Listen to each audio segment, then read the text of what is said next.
예루살렘에 임했던 성령 강림절의 역사를 다시 보는 말씀입니다. 우리가 성령 하면 교회에서 흔히 그냥 하는 것처럼 들리는데, 이 성령의 임재가 경험됐던 분들, 그 똑같은 사람들이 이전과 이후의 역사가 얼마나 바뀌었는지 모릅니다. 오순절날 뒤였는데 그들이 다 같이 한 곳에 모였더니 호련히 급하고 강한 바람 같은 소리가 있어서 그들이 앉은 온 집에 가득하며 마치 불의 혀처럼 갈라지는 것들이 그들에게 보여 각 사람이 하나씩 임하였다.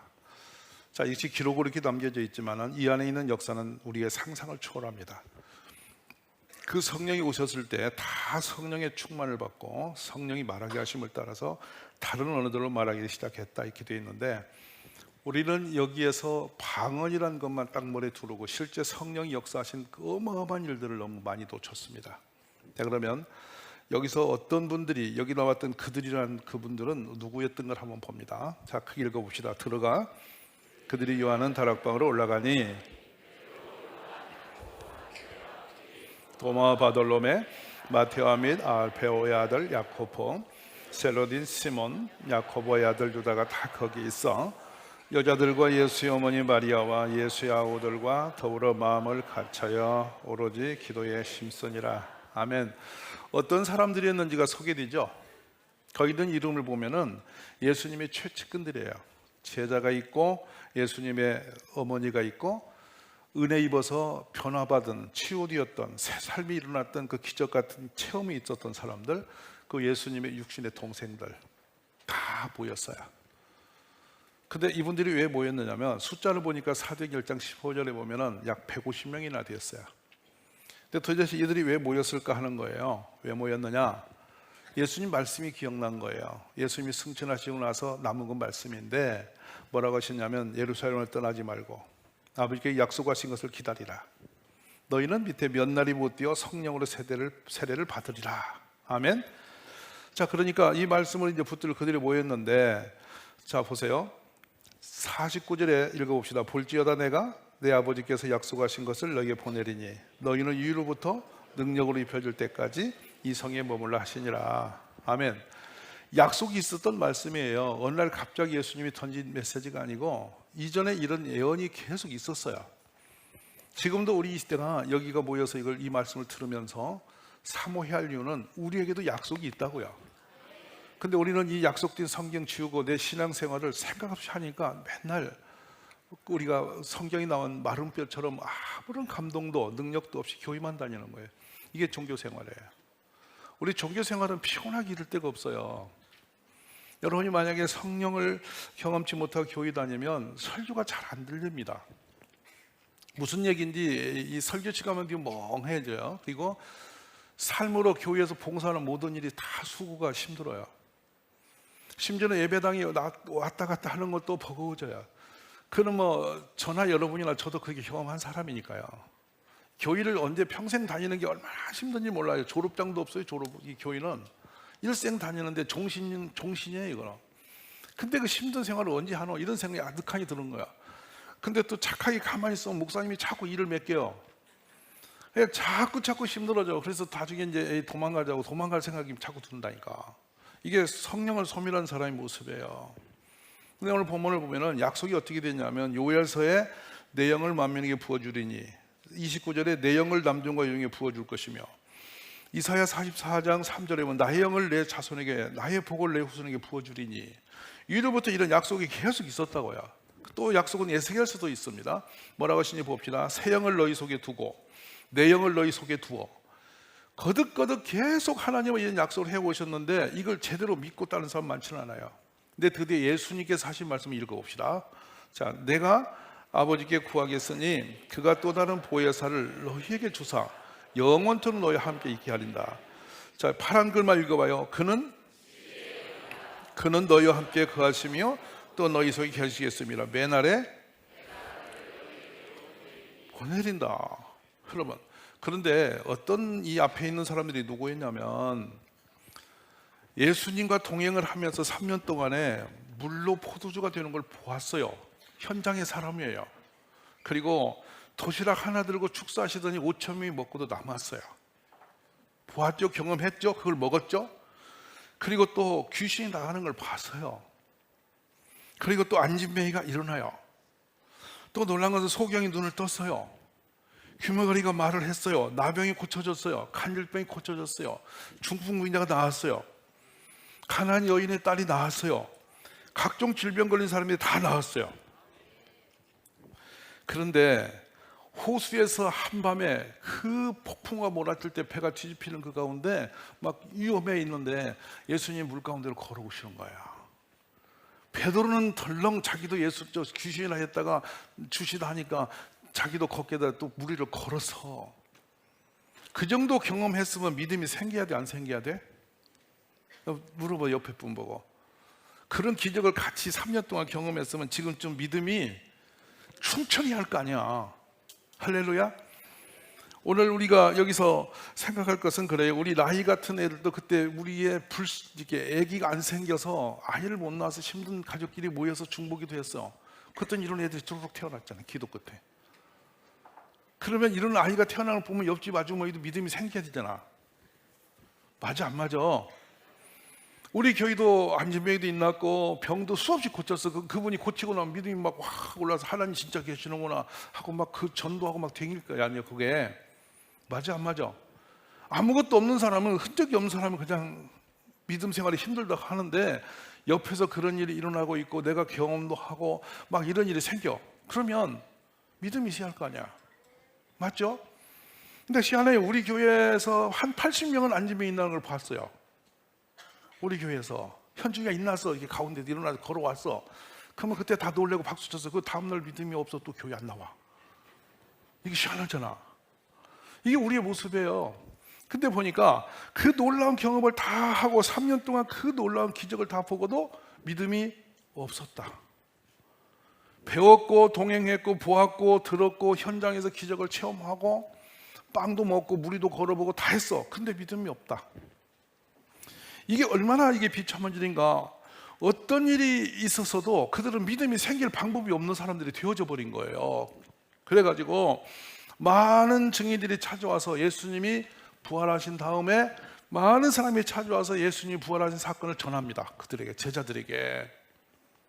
그러면 막달라 마리아는 새벽에 가서 예수님이 무덤을 갔더니 빈 무덤에 예수님이 안 계시고 또 예수님 말씀도 하셨고, 엠마오로 가던 두 사람은 예수님을 길에서 만나고 기적을 경험하고 또 같이 예수님과 식사도 하고 막 이런 경험을 다 했어.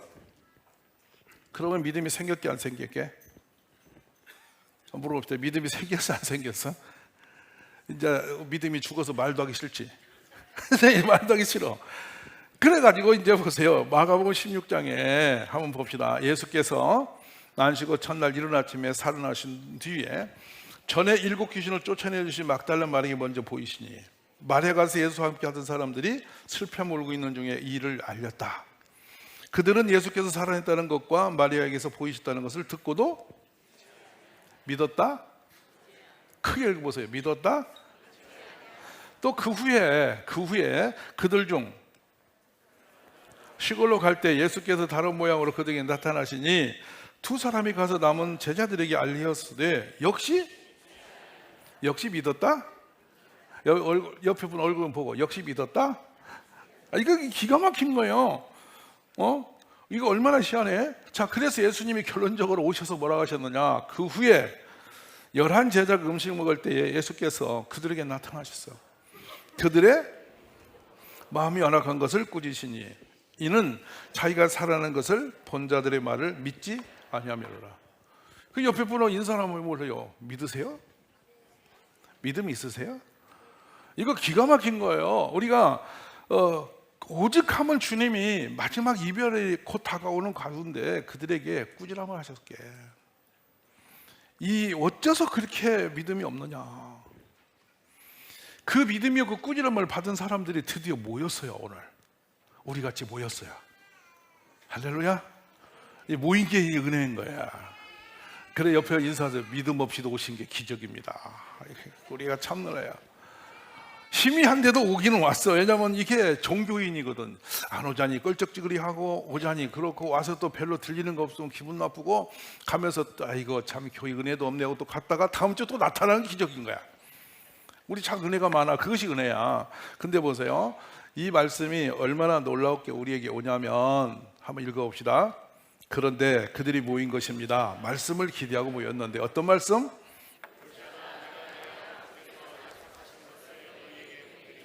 너희는 위로부터 능력으로 입혀질 때까지 이 성에 머물라. 옆에 이제 우리 인사하세요. 우리 합시다. 믿음이 없을지라도 말씀 기대는 해야지. 이런 일이 있을 걸 기대하셔야죠. 할렐루야. 그래서 예수님이 하신 말씀대로 될 것을 기대하면서 그분들이 성에 모였어요. 그 성은 마가의 다락방이었습니다. 지금도 그 집은 그대로 존치하고 있는데요, 예루살렘에 가시면 그때 유대인들이 얼마나 체구가 작았는지, 그 방은 아주 작아요. 근데 거기에 120명이 들어앉았다는 거예요.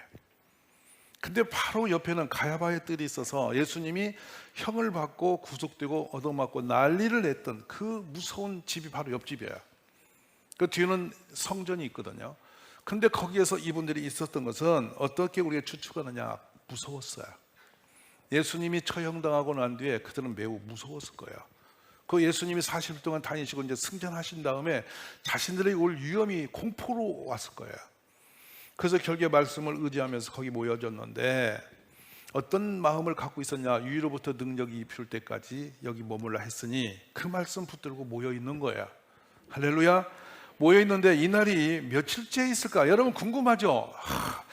그러면 그 며칠째 성령이 오셨을까? 종종 저한테 옛날에 기도하자 그러면 목사님 며칠이나 기도해야 만나십니까? 이렇게 묻는 분이 꽤 많았어요. 왜 그렇게? 하루하루 기다리는 게 힘드니까 시간을 정해놓고 땡 치려고 그러는 거거든. 그래서 잘 보셔봐요. 오순절 계산법을 제가 올려놨습니다. 자, 오순절은 유대인의 7주절인데 초실절로부터 7에 49에 하루를 더해서 50일째. 이 날이 오순절 날이에요. 이게 어디로부터 시작되냐? 부활절로부터 50일째 되는 날이었어요.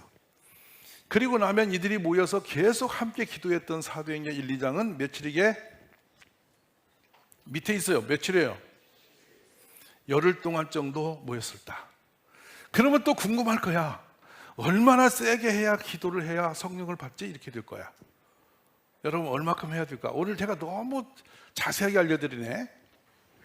얼마나 세게 해야 될까? 자, 첫 번째 모인 사람은 믿음이 없는 사람이 모였고, 두 번째 보고도 경험하고도 좀처럼 믿음이 생기지 않은 사람들이 모였어. 왜 모였냐? 혹시나 위에서 뭔가 내릴지 알고. 할렐루야. 능력 받기 위해서 모였어. 그것도 기특해. 그런데 그분들이 이제 모여서 함께 그냥 모인 날짜가 며칠이나 됐냐? 열흘간 있었다. 근데 그들이 모였는데 어느 정도 힘을 썼을까? 이게 사도행전 1장 14절에 나와요. 읽어봅시다.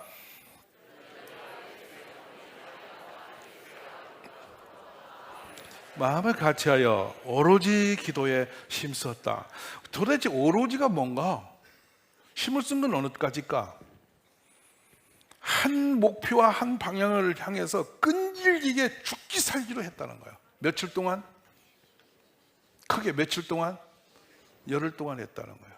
위로부터 능력이 오시기를 사모하는 마음인데, 여기서 마음도 하나, 생각도 하나, 전부 다 바라보는 그 마음에 있는 간절함도 하나가 돼서 그냥 열 동안 기도했는데 10일쯤 지나니까 바람 소리가 휙휙 나더니 불 같은 게 훅훅 지나가더니 갑자기 그들의 몸이 막 이상하게 움직이더니 소리가 들어붙었는데 각자 알지도 못하는 다양한 소리들이 그의 입술을 통해 나오기 시작했다. 아멘. 그래서 그들이 한 것을 방언인데, 이것이 끈질기게 쉬지 않고 구하고 하나님을 사모함으로 매달려 있었더니 그의 일어났음을 선언하는 장면이에요. 할렐루야. 자, 그래서 이 말씀을 그대로 가져가면 다시 읽어봅시다. 오순절 날이 이미 이름에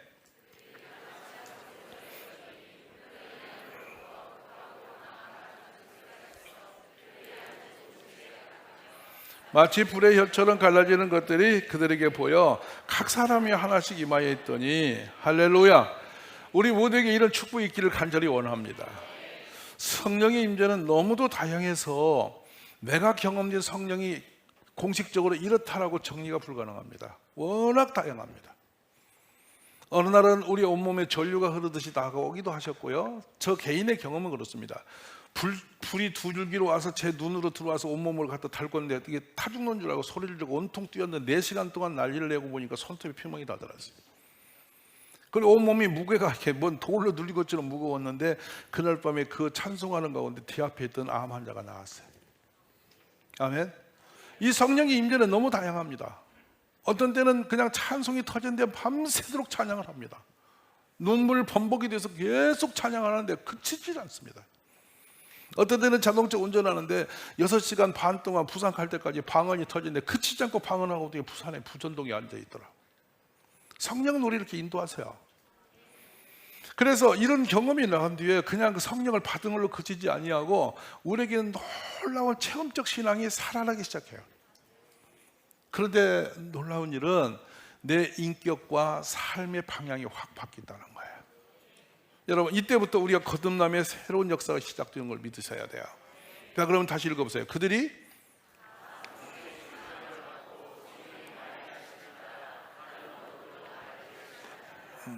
저는 여러분들이 사도행전과 똑같은 일은 이건 아니라 할지라도 이 시대에 약속된 성령을 받으시기를 원해요. 이 성령을 받지 못하면 신앙생활이 그렇게 힘이 들어요. 그러니까 나중에 이제 끼워 사다가 좀 더 용기가 생겨, 믿음의 용기가 있습니다. 믿음의 용기가 생기면 또 이 교회 저 교회 또 돌아다닙니다. 그 믿음 없는 내가 혹시나 하고 끼우 하면서 이 설교 저기서 듣고 이 말 저 말 듣다 나중에 이단한테 또 갑니다. 이게 우리의 비참한 모습이에요. 한 번도 능동적으로 하나님에 대해 감동과 기쁨을 충만케 섬겨보지 못한 채 세월이 흘러가요. 목적과 사명이 다 죽었기 때문에 그래요. 우리 다시 한번 보세요. 사도행전 2장 6절 있습니다. 이 소리가 나매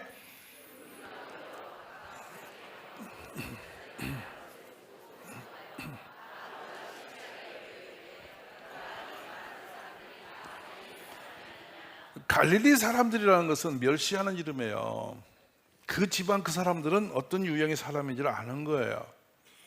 그래서 제가 약소하게 줄여서 말해보면 그 마을 사람들 얘기해 봅시다. 이들이 영향을 받은 오순절에 달려왔던 사람들의 그 출처를 봅니다.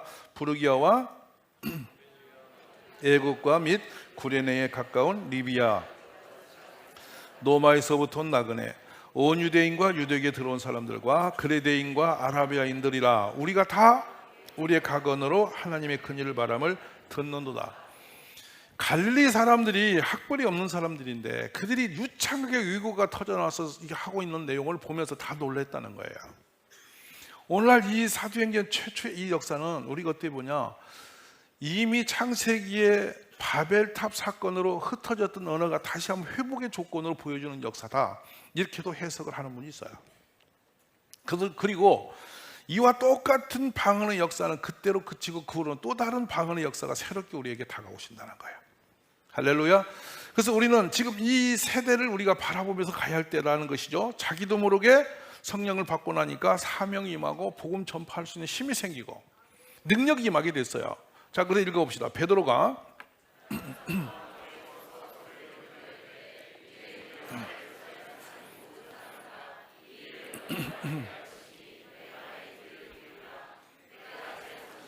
너희 생각과 같이 이 사람들이 취한 것이 아니라 이런 곧 선지자 요엘을 통하여 말씀하신 것을 읽었을 때, 자, 베드로가 이르되 너희가 회개하여 각각 예수 그리스도 이름으로 세례를 받고 죄사함을 받으라. 그리하면 성령의 선물을 받으리니 이 약속은 너희와 너희 자녀와 모든 먼데 사람 곧 주 우리 하나님이 얼마든지 부르시는 자들에게 하신 것이라 하고. 아멘.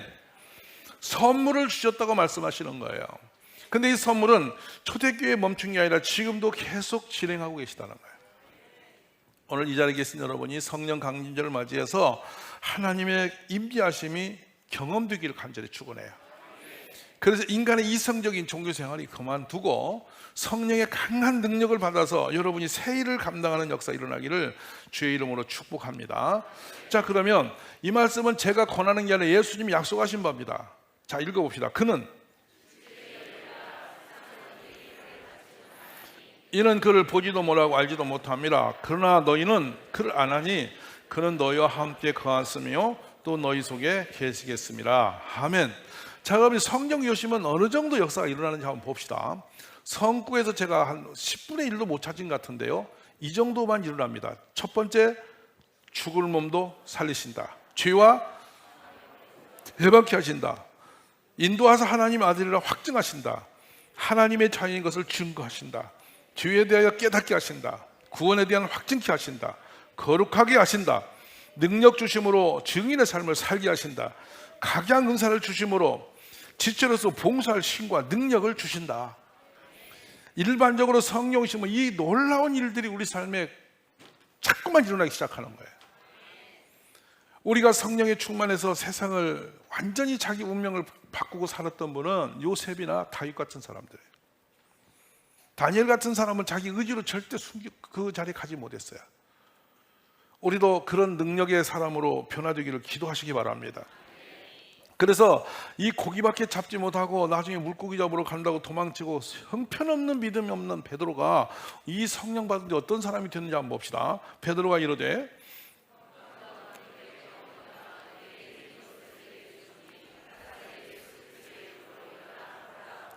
걸었습니다. 안진병이 일어나서 걷는 것을 직접 경험합니다. 그러니까 그가 하는 말이 역사가 일어나는 거죠. 그리고 제자들을 통해서 얼마나 많은 역사가 일어났는지 그들로 말미암아 유명한 표적이 나타나니 예루살렘 공의 일반인들이 감당을 할 수 없는 사람들로 변화되어 있었어요. 할렐루야. 우리 그런 축복이 우리에게 임하시기를 기도하시기 바랍니다. 그 다음에 이제 이런 일이 일어난 뒤에 보면은 얼마나 귀한 일이 우리에게 일어나는지를 보십시다. 너희는 온 천하에 다니며 만민의 복음을 전파하라. 믿고 세례를 받는 사람은 구원 얻을 것이요 믿지 않는 사람은 정죄를 받으리라. 자, 할렐루야.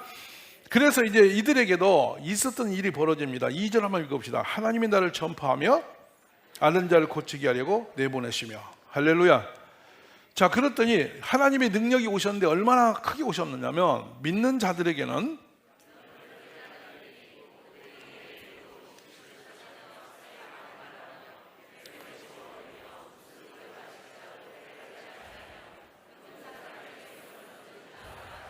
아멘입니다. 그래서 이제 결론을 내겠습니다. 우리가 성령이 없으면 우리의 신앙생활에 증표가 안 나타나요. 껍데기예요. 말만 주의주의 할 뿐이지 아무런 역사가 안 나요. 이것을 우리가 마른 뼈라고 성경은 말씀하십니다. 그래서 성구 이오는 것이 여러분 믿음으로 그대로 이어지지를 못해요. 성령이 오셔야만 우리의 말씀이 우리에게 믿음으로 역사가 일어납니다. 그런 축복이 있어지기를 주의 이름으로 축원합니다. 교회가 성령 없이 다니는 성도의 신앙생활이 얼마나 힘들고 무시무시하게 어려운지를 저는 30살 될 때까지 경험한 사람이에요.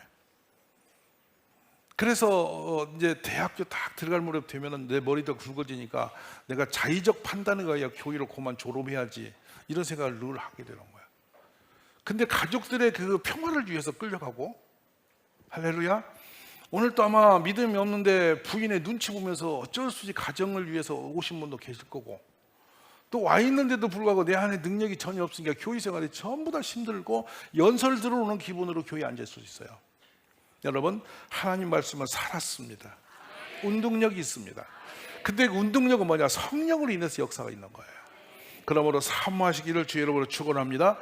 그래서 심지어는 신명기 18장에 보면은 뭐라고 하냐면, 왜 이런 표적이 중요한지 밑에 기록을 하셨죠. 만일 선지자가 있어서 여호와 이름으로 말한 일에 증언도 없고 성찬도 없으면 그는 가짜다는 거예요. 두려운 거예요. 진짜 성령이 오시면은 우리가 한 말들이 그대로 일어나는 것입니다.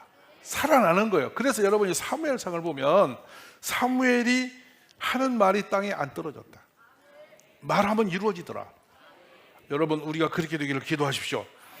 그래, 제자들도 9장 6절에 보면 누가복음에 각 마을에 두루 다니며 곳곳에 복음을 전하며 뭘 해요? 병을 고쳤어요. 우리 이런 축복이 있기를 간절히 원해요. 자, 잊지 못할 한 사건은 수요일날 오전에 우연히 여의도를 갔었는데 길에서 사람들이 신문지를 깔아놓고 모여서 통성기도 하는 걸 제가 봤어요. 그때는 이게 뭔지 몰랐어요. 업무차 갔었으니까. 나중에 이게 순복음교인들이에요. 빙 둘러앉았는데 이 색을 내려놓고 둘러앉아서 기도로 나중에 거기서 김밥을 꺼내 논하주면서 간증을 하더라고. 너무도 이상해서 우리가 들여다보고 이렇게 너무 이렇게 초라해 보였는데 그분들의 그 감격의 모임, 눈물을 흘리면서 서로가 대화하는 과정이 우리하고 완전히 다른 세계로 사는 것 같아요. 우리 성령이 오시면 우리를 그렇게 강한 자로 바꾸시면서 간증이 있도록 끌어가시는 거예요. 하나님의 살아있는 간증이 우리 삶에 넘치기를 주의 이름으로 축원합니다. 근데 저는 이 마가의 다락방에 모였던 그분들을 생각하면서 이제 40일 동안 준비에 들어가려고 하는 거예요.